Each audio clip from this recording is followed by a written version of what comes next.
Hello friends, I am Kirti and welcome to my channel. हमारी UPSC 2021 के लिए test series start है ये, और इसके 2 टेस्ट हो चुके हैं और ये तीसरा टेस्ट है। इसी तरह से हम सारे ही सब्जेक्ट्स के लगाते जाएंगे। इससे कोई फ़र्क नहीं पड़ता कि स्टूडेंट्स कितने हैं। ये मैंने देखा है, मुझे पता चल जाता है कि कितने लोगों ने देखा है, तो बहुत ही कम है चैनल से जुड़े हुए यूपीएससी के स्टूडेंट्स, और जो हैं वो देख नहीं रहे हैं, तो इससे उनका ही लॉस होगा। और यदि मेरे भरोसे पे कोई एक स्टूडेंट भी बैठा होगा तो मैं उसके लिए भी उतनी ही मेहनत करूंगी जितना कि सभी बड़े इंस्टीट्यूट में होती है। तो आप लोग टेंशन मत लीजिए, ये वीडियोस आते रहेंगे। जो भी मेरे ऊपर विश्वास करेगा और उसके लिए मैं 100% दूंगी अपना। और चलिए स्टार्ट करते हैं टेस्ट। प्रधानमंत्री जन धन योजना निम्नलिखित में से किसके लिए प्रारंभ की गई है? जन धन योजना क्योंकि अभी बहुत ज़्यादा चर्चा में है, इसलिए ये क्वेश्चंस इम्पॉर्टेंट हैं।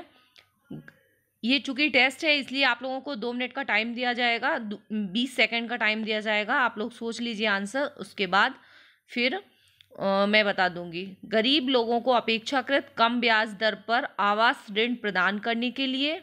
बी, पिछड़े क्षेत्रों में महिलाओं के स्वयं सहायता समूहों को प्रोत्साहित करने के लिए। सी, देश में वित्तीय समावेशन या फाइनेंशियल इंक्लूजन को प्रोत्साहित करने के लिए और मार्जिनलाइज्ड समुदायों को वित्तीय सहायता प्रदान करने के लिए। आंसर इसका है सी, फाइनेंशियल इंक्लूजन या वित्तीय समावेशन को प्रोत्साहित करने के लिए प्रधानमंत्री जन धन योजना शुरू की गई थी। इसकी एक्सप्लेनेशन देख लेते हैं। हो सकता है इसमें से कोई कब स्टार्ट की गई थी सन दे रहे हैं एक आध ऑप्शन में बना के, इसलिए प्रधानमंत्री जन धन योजना की घोषणा प्रधानमंत्री द्वारा 15 अगस्त 2014 को देश में वित्तीय समावेशन को प्रोत्साहित करने के लिए की गई थी, और औपचारिक रूप से इसकी शुरुआत 28 अगस्त 2014 को हुई। यह वित्तीय सेवाओं जैसे बैंकिंग, बचत और जमा खातों, रेमिटेंस, वित्त प्रेषण, साख, बीमा, पेंशन तथा वहनीय रूप में भारतीय जनता की पहुंच को सुनिश्चित करने का माध्यम है। ठीक है, ये फाइनेंशियल इंक्लूजन इसका करेक्ट आंसर है, वित्तीय समावेशन इसका लक्ष्य है। ठीक है, नेक्स्ट क्वेश्चन। 14वें वित्त आयोग की 14वां वित्त आयोग क्योंकि अभी चर्चा में रहा इस साल, इसलिए भले ही अब 15वां है बट 14वां भी इंपॉर्टेंट है, पूछ लिया जाता है। तो 14वां वित्त आयोग के संदर्भ में निम्नलिखित कथनों में से कौन से सही हैं? कौन से कथन सही हैं?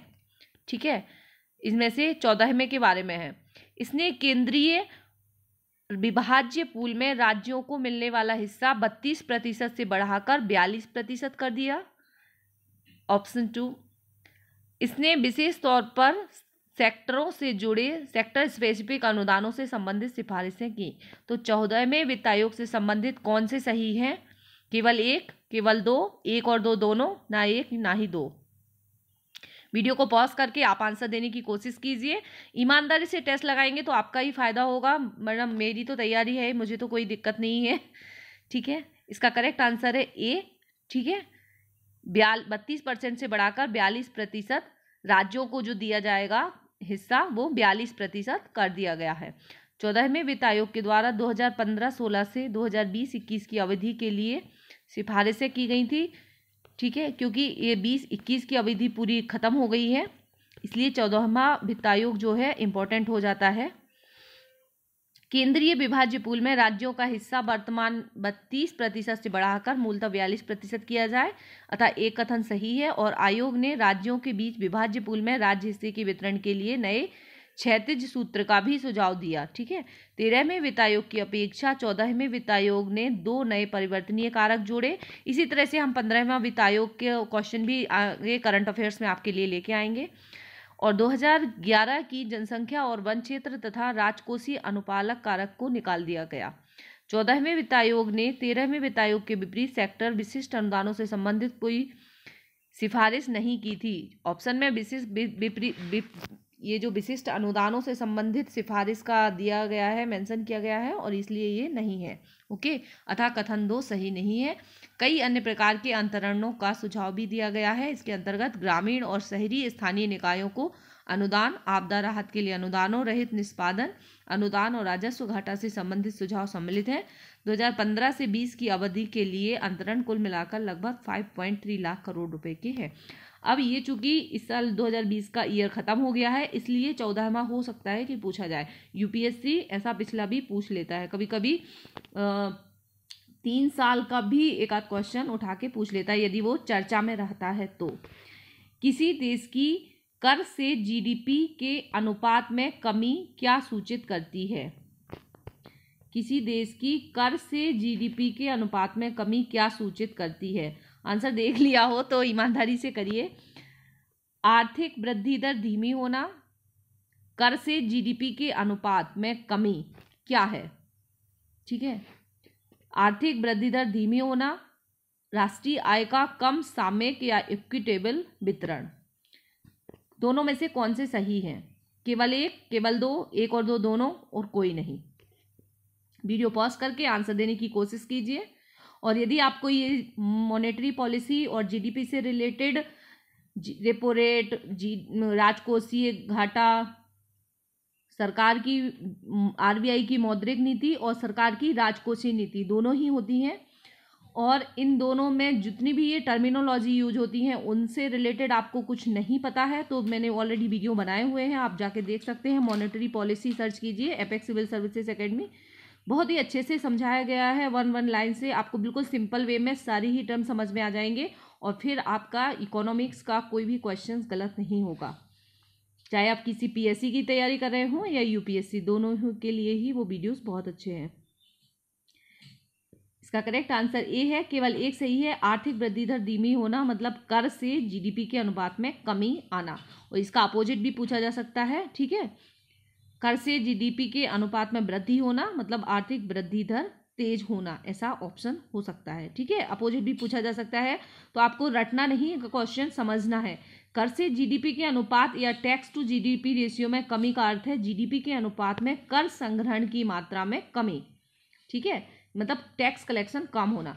आर्थिक विकास दर धीमी होने से प्रत्यक्ष एवं अप्रत्यक्ष करों का कुल संग्रहण कम हो जाता है, अतः केवल कथन एक सही है। Okay, next question. 8 मूल उद्योगों के सूचकांक इंडेक्स ऑफ 8 कोर इंडस्ट्रीज में निम्नलिखित में से किसको सर्वाधिक महत्व दिया गया है? कोयला उत्पादन, विद्युत उत्पादन, उर्वरक उत्पादन, इस्पात उत्पादन। तो सबसे पहले तो आप लोगों को 8 कोर इंडस्ट्रीज कौन कौन सी हैं, 8 जो मूल उद्योग हैं वो कौन कौन से हैं वो भी पता होना चाहिए, वहां से भी क्वेश्चन अराइज हो सकता है। तो इसमें बी यानी कि विद्युत उत्पादन को सबसे ज्यादा महत्व दिया गया है, ये करंट अफेयर्स का क्वेश्चन है। 8 मूल उद्योगों के सूचकांक में सर्वाधिक महत्व विद्युत को भारांश या 10% को दिया गया है। ठीक है, ये पुराना डेटा है, बट अभी पूरा साल भर का नया डेटा, जैसे ही एग्जाम के 15 दिन बचेंगे मैं आप लोगों के लिए जितने भी इम्पोर्टेंट होंगे सब एक साथ आपको समराइज करके दे दूंगी। अन्य उद्योगों का महत्व उनके भारांश के रूप में निम्नलिखित है। तो ये 8 हैं। कोयला उत्पादन, कच्चा तेल उत्पादन, 8 प्रमुख कोर उद्योग हैं जो माने जाते हैं, इनको आप नाम सहित याद रखेंगे।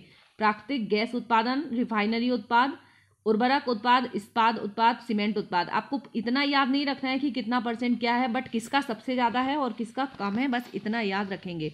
इस प्रकार औद्योगिक उत्पादन आईआईपी में शामिल मदों में 8 मूल उद्योगों या कोर इंडस्ट्रीज की भागीदारी लगभग 38% है। Next question. जब भारतीय रिजर्व बैंक सांविधिक नकदी अनुपात यानी कि स्टैट्यूटरी लिक्विडिटी रेशियो, ये क्या होता है अभी भी बता देंगे, और आपको यदि सिंपल लैंग्वेज में समझना है तो आप वो वीडियो देख सकते हैं आरबीआई की मॉनेटरी पॉलिसी वाला, उसमें 2 वीडियो हैं, दोनों में सारे ही टर्म्स आपके क्लियर हो जाएंगे। स्टैट्यूटरी लिक्विडिटी रेशियो को 50 आधार अंक या बेस पॉइंट कम कर देता है तो निम्नलिखित में से क्या होने की संभावना होती है? यदि आरबीआई जो एसएलआर है उसको 50 आधार अंक बेस पॉइंट कम कर देता है तो उससे क्या प्रभाव पड़ेगा, इसकी क्या संभावना हो सकती है? भारत की जीडीपी विकास दर प्रबलता से बढ़ेगी, मतलब भारत की जीडीपी विकास दर जो है वो बहुत तेज गति से बढ़ेगी। विदेशी संस्थागत निवेशक हमारे देश में और अधिक पूंजी लगाएंगे। यहाँ कम कर रहा है ना, ऊपर 50 आधार अंक एसएलआर यदि कम कर रहा है तो सबसे पहले तो हमें एसएलआर पता होना चाहिए, तब आप इसका आंसर दे पाएंगे, है ना। अनुसूचित वाणिज्यिक बैंक अपनी उधार देने की दर को घटा सकते हैं, इससे बैंकिंग व्यवस्था की नकदी में प्रबलता से कमी आ सकती है। यदि आपने पहले से पढ़ रखी है आरबीआई की मॉनेटरी पॉलिसी तो आप कोशिश कीजिए, अदरवाइज हम आंसर देखते हैं। सी इसका करेक्ट आंसर है। अनुसूचित वाणिज्यिक बैंक अपनी उधार देने की दर को घटा सकते हैं। मतलब यदि एसएलआर, आरबीआई अपने एसएलआर को कम करेंगे तो यहाँ जो कमर्शियल बैंक होते हैं, जो एसबीआई और ये एचडीएफसी, ये जो बैंक हैं, ये अपने उधार देने की दर को कम कर देंगे। कैसे? जब भारतीय रिजर्व बैंक सांविधिक तरलता अनुपात एसएलआर या स्टैट्यूटरी लिक्विडिटी रेशियो को 50 आधार अंक कम कर देता है तो यह संभावना हो सकती है कि अनुसूचित वाणिज्यिक बैंक अपनी उधार देने की दर या इंटरेस्ट रेट को घटा सकते हैं। विकल्प ए गलत है, क्योंकि भारत की जीडीपी विकास दर प्रबलता से तब बढ़ेगी जब वस्तुओं एवं सेवाओं का समग्र उत्पादन बढ़ेगा, निर्यात में बढ़ोतरी होगी और व्यापार घाटे की स्थिति ना होगी। उत्पादन बढ़ेगा, एक्सपोर्ट बढ़ेगा और घाटा नहीं होगा तो ही जीडीपी बढ़ेगी, है ना, और निवेश की अनुकूल परिस्थितियों का निर्माण होगा। सांविधिक नकदी अनुपात एक मौद्रिक उपकरण मात्र है जिससे तरलता अथवा मुद्रास्फीति की स्थिति को नियंत्रित करने में ही सहायता मिल सकती है। विकल्प बी भी गलत है। क्यों? क्योंकि बैंकों के पास अपनी जमा की एक निर्धारित मात्रा को खर्च न कर उसे नगद, स्वर्ण, विदेशी मुद्रा या स्वीकृत प्रतिभूतियों में रखने से विदेशी संस्थागत निवेशों एफआईआई को देश में पूंजी लगाने के लिए आकर्षित करने में मदद नहीं मिलती है। ठीक है, एफआईआई को मदद मिलती है क्या? नहीं मिलती है। सांविधिक तरलता अनुपात से संबंधित कुछ अन्य महत्वपूर्ण निम्न है। ये पॉइंट जो हैं वो आप लोग याद रखेंगे, आपके किसी भी अन्य क्वेश्चन आपसे पूछा जा सकता है। सांविधिक तरलता अनुपात या एसएलआर की व्यवस्था के तहत बैंकों को अपने पास अपनी जमा का कम से कम 0% से अधिकतम 40% तक नगद, स्वर्ण, विदेशी मुद्रा या स्वीकृत प्रतिभूतियों में रखना अनिवार्य होता है। ठीक है, बैंक जो है अपने पास क्या कम से कम मैक्सिमम 40% तक, है ना, नगद, स्वर्ण, विदेशी मुद्रा और स्वीकृत एसएलआर ये रखते हैं अपने पास। लिक्विड मतलब तरलता के रूप में रखते हैं या अपने पास कैश के रूप में रखते हैं। स्वर्ण, विदेशी मुद्रा, नगद या स्वीकृत या सिक्योरिटीज के रूप में भी रख सकते हैं। यह दर आरबीआई निर्धारित करता है, ठीक है, कि कितना रहेगा एसएलआर, आप लोग देखते ही होंगे। यदि इस निर्धारित राशि को कम मात्रा में रखने की सुविधा आरबीआई के जरिए मिले तो अनुसूचित वाणिज्य बैंक अपनी उधार देने की दर को घटा सकते हैं, जो कि क्वेश्चन में पूछा गया है। क्योंकि बैंकों के पास उधार देने के लिए अधिक धनराशि उपलब्ध होगी और वे अधिक उधार देने के लिए लोगों को आकर्षित करने हेतु ब्याज दरों को घटा सकते हैं। ओके, कैश उनके पास ज़्यादा होगा। नेक्स्ट क्वेश्चन, गन्ने की उचित एवं लाभप्रद कीमत एफआरपी को निम्नलिखित में से कौन अनुमोदित करता है? गन्ने की उचित एवं लाभप्रद कीमत या एफआरपी को निम्नलिखित में से कौन अनुमोदित करता है? आर्थिक मामलों की मंत्रिमंडलीय समिति। आंसर आप लोग देख ही चुके हैं, ठीक है, ये आप ऐसे ही याद रख लीजिए। एफआरपी को कौन करता है अनुमोदित? आर्थिक मामलों की मंत्रिमंडलीय समिति। इसका एक्सप्लेनेशन देख लेते हैं। गन्ने की उचित एवं लाभप्रद कीमत यानी कि एफआरपी की सिफारिश कृषि लागत और कीमत आयोग द्वारा की जाती है। सिफारिश यदि पूछा जाए तो सीएसीपी द्वारा की जाती है, लेकिन इसका अनुमोदन केंद्र सरकार की आर्थिक मामलों की मंत्रिमंडलीय समिति द्वारा किया जाता है। गन्ना आदेश 1966 में 22 अक्टूबर 2009 को संशोधन करके गन्ने के लिए एसएमपी सांविधिक न्यूनतम कीमत, ठीक है, के स्थान पर गन्ने की उचित एवं लाभप्रद कीमत पद्धति की शुरुआत की गई। 2009 में ये शुरुआत की गई, जिसकी उद्घोषणा और निर्धारण केंद्र सरकार द्वारा किया जाता है। आवश्यक वस्तुओं की कीमतों में वृद्धि का निर्णय आर्थिक मामलों की मंत्रिमंडलीय समिति ही करती है। औद्योगिक कच्चे पदार्थों व उत्पादों का मूल्य नियंत्रण, औद्योगिक लाइसेंसिंग नीति, संयुक्त क्षेत्र उपक्रम के गठन के लिए औद्योगिक लाइसेंसिंग के मामले, सार्वजनिक क्षेत्र उपक्रमों के निष्पादनों की समीक्षा, उनके संरचनात्मक एवं वित्तीय पुनर्संरचना से जुड़े मामले इस समिति की निगरानी के अंतर्गत आते हैं। तो ये आर्थिक मामलों की मंत्रिमंडलीय समिति का डिटेल भी हो गया, इससे भी क्वेश्चन बन सकता है, ठीक है, क्योंकि अभी ये सभी इस साल चर्चा में है। फिर आप लोग पूछते हो कि क्वेश्चन कहाँ से आते हैं।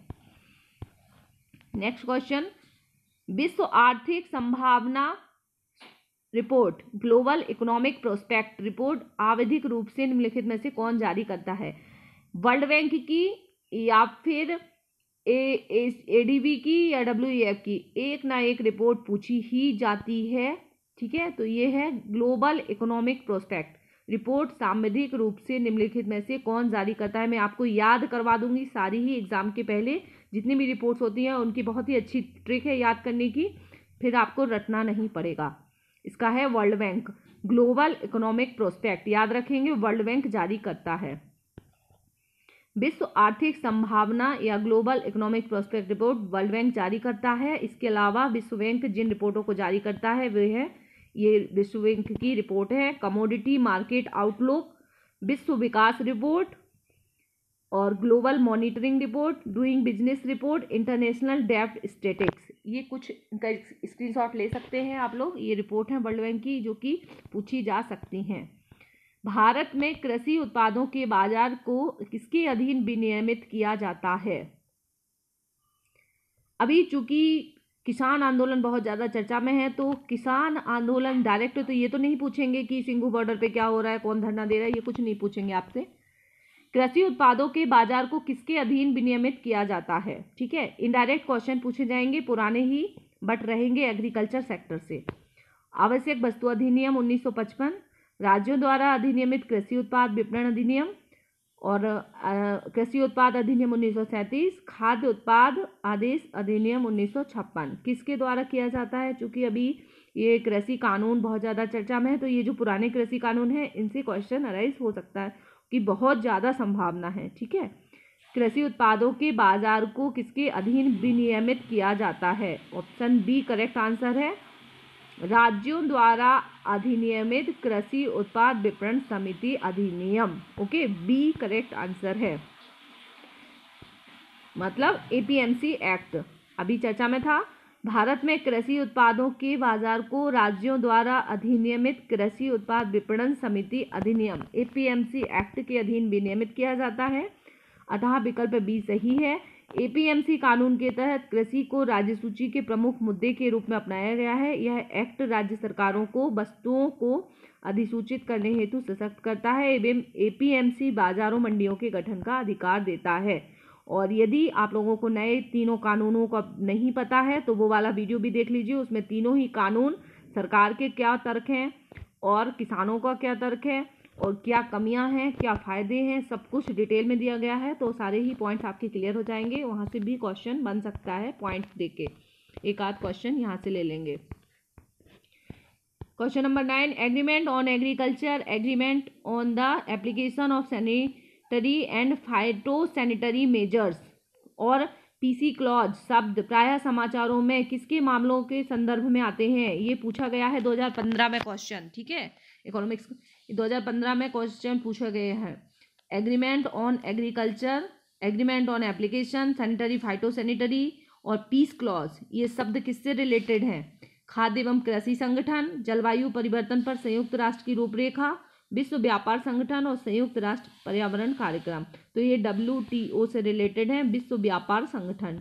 एग्रीमेंट ऑन एग्रीकल्चर विश्व व्यापार संगठन की एक अंतर्राष्ट्रीय संधि है, ठीक है। क्योंकि एग्रीकल्चर अभी चर्चा में है इसलिए एग्रीकल्चर से रिलेटेड जितने भी इनिशिएटिव हैं, चाहे वो वर्ल्ड बैंक के हों या WTO के हों या FAO के हों, सभी इम्पोर्टेंट है ना। तो ये जो है ये है WTO का agriculture on agreement on agriculture, विश्व व्यापार संगठन की एक अंतर्राष्ट्रीय संधि है। उरुग्वे दौर की वार्ता के दौरान, उरुग्वे दौर की वार्ता भी पूछा जा सकता है ना, इस पर चर्चा हुई थी और agreement on the application of sanitary and phytosanitary measures 95 को WTO के अस्तित्व में आने के साथ ही आया। यह समझौता खाद्य सुरक्षा और पशु तथा वनस्पति स्वास्थ्य नियमों के प्रति संवेदनशीलता उत्पन्न करता है। विश्व व्यापार संगठन की कार्यप्रणाली से जुड़ी हुई एक अन्य शब्दावली है पीस क्लॉज, जो कि विभिन्न देशों में खाद्य सुरक्षा उपक्रमों व उन पर दी जाने वाली सब्सिडी से संबंधित है। पीस क्लॉज है सब्सिडी से संबंधित है ना। तो पीस क्लॉज शब्द विश्व व्यापार संगठन के 9वें मंत्रिस्तरीय सम्मेलन यानी बाली में अस्तित्व में आया था। ये सारे ही क्वेश्चन कहीं से भी क्वेश्चन बन सकते हैं, बिल्कुल IMP है, आप लोग रट लीजिए, है ना। एक क्वेश्चन आपको मिल ही जाएगा आज के टेस्ट सीरीज से। निम्नलिखित में से कौन औद्योगिक कर्मकारों के लिए उपभोक्ता कीमत सूचकांक निकालता है, या कंज्यूमर प्राइस इंडेक्स नंबर कौन जारी करता है? ठीक है, उद्योगों में जो कर्मकारों के लिए ये है श्रम ब्यूरो, है ना। ये तो आपको समझ में आ ही रहा होगा, ऐसे भी लगा सकते हैं आप, श्रम ब्यूरो इसका करेक्ट आंसर है। आई होप आपको अच्छा लगा हो वीडियो। नहीं अच्छा लगा हो तो एक लाइक कर दीजिए, और ज़्यादा से ज़्यादा स्टूडेंट जो भी आपके कांटेक्ट में हो उनको ये वीडियो शेयर कीजिए, ताकि सबको बेनिफिट मिल सके और आपका कुछ भी नहीं लगेगा। बस आप ईमानदारी से टेस्ट लगाते जाइए और प्रीलिम्स की तैयारी आपकी बहुत अच्छी हो जाएगी। थैंक यू वेरी मच, मिलते हैं नेक्स्ट वीडियो में।